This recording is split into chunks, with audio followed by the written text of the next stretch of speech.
Haleluya, haleluya, haleluya, haleluya.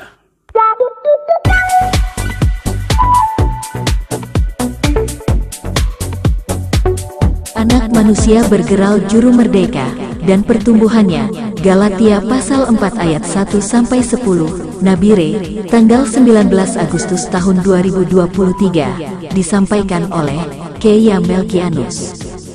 Selanjutnya, yang dimaksud dengan anak manusia bergeral juru merdeka ialah seseorang yang memiliki ahli waris bapaknya, maka selama seorang ahli waris langsung belum menjadi akil balik.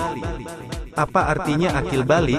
Secara sinonimnya, akil memiliki arti berakal, memahami, atau mengetahui tentang sebuah strategi rahasia Tuhan yang tersembunyi dalamnya di hari akhir zaman ini, dalam surat Kolose pasal 1 ayat 26 dan 27 dan dalam surat Efesus pasal 3 ayat 8 dan 9. Sementara itu, balik didefinisikan sebagai seseorang yang sudah mencapai berusia 50 tahun ke atas dan dianggap sudah dewasa, atau sudah mengalami perubahan biologis yang menjadi tanda-tanda kedewasaannya. Dalam arti lain, akil balik adalah tanda seorang anak telah menuju kedewasaan dan mengalami berbagai perubahan fisik dan emosional.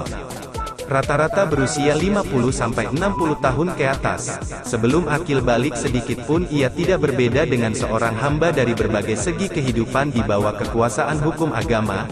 Sungguh pun ia adalah tuan dari segala sesuatu dari bapaknya, namun ia berada di bawah perwalian dan pengawasan oleh hukum agama sampai pada saat yang telah ditentukan oleh bapaknya.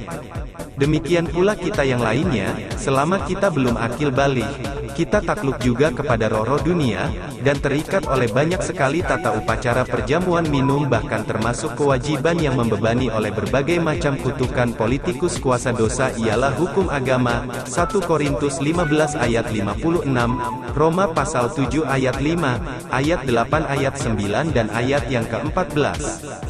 Dan dengannya, yang merupakan asas-asas pertama, mereka diajarkan dan dibimbing, dan sebagaimana seorang anak yang sedang berada di bawah perwalian dan pengawasan, mereka dibuat tunduk pada kepercayaan pada hukum agama. Pada generasi zaman kita ini, seorang anak Tuhan lebih menyerupai hamba, bahkan marah diperhambakan hingga seseorang hidup tanpa memiliki karunia jawatan yang sebetulnya untuk melakukan semua hal seturut perintah Tuhan, tanpa benar-benar memahami alasan dibalik semua ini.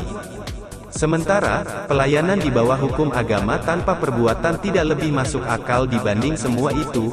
Yakobus pasal 1 ayat 22, saat yang ditentukan oleh bapaknya yaitu ketika umatnya mencapai kematangannya, kegelapan dan perbudakan yang sebelumnya menimpa mereka itu pun disingkirkan, dan kita berada di bawah masa penyelenggaraan yang jauh lebih terang dan memerdekakan. Tetapi setelah genap waktunya, maka Tuhan mengutus anaknya, yang lahir dari seorang perempuan telah tergenapi pada tanggal 23 September tahun 2017 lalu, sudah datang kepada lanjut usianya untuk menaklukkan kepada hukum agama kelak nanti. Ia diutus untuk menebus mereka, yang takluk kepada hukum agama, supaya kita diterima menjadi anak-anak Tuhan. Perkiraan pada tanggal 11 bulan November tahun 2024 dekat memasuki tahun baru 2025, dan karena kita adalah anak, maka Tuhan telah menyuruh roh anaknya ke dalam hati kita, yang berseru, "Ya Aba, ya Bapa," sambil berlutut dan menangis. Dalam kitab Yul pasal 12 ayat 12 dan 13. Untuk itu, kita bukan lagi hamba di bawah tekanan hukum agama, melainkan anak Tuhan. Jikalau kita menjadi anak Tuhan, maka kita juga adalah ahli-ahli waris oleh Tuhan. Dahulu, ketika kita tidak mengenal Tuhan, kita memperhambakan diri kepada ilah-ilah yang pada hakikatnya bukan Tuhan.